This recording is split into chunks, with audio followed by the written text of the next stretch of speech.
Next question, which statement is not true? Not true, very careful, okay, about radioactive decay. Percentage of radioactive nuclei of an isotope in the sample of that isotope after 7 half-lives is smaller than 1%. Let us look at that. What is 7 half-life? Or how much percentage? Let us say N naught is the initial number of atoms. After 7 half-life, how much will it become? It will become N naught divided by 2 power 7. You have already learned this formula. So therefore N naught divided by 2 power 7, which would be N naught divided by 128. Okay, don't use your calculator, you can do it manually. So N naught by 100 will be equal to 0.01 times N0, right? 128, which is what? The denominator is higher, so this should be lower over here, right? So therefore N naught by 128 should be less than 1%. So what does it say? Percentage of radioactive nuclei of an isotope in a sample of the isotope after 7 half-life is smaller than 1%. Definitely correct. So this is a correct option, but I want the incorrect one.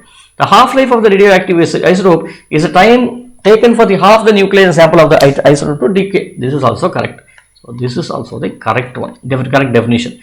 Whole life of a radioactive isotope is a time taken for all the nuclei in a sample of that isotope to decay. So what is this? This is incorrect over here. We do not have anything like whole life over here, right? So it will take for every half-life, it keeps on increasing, it becomes infinite over here.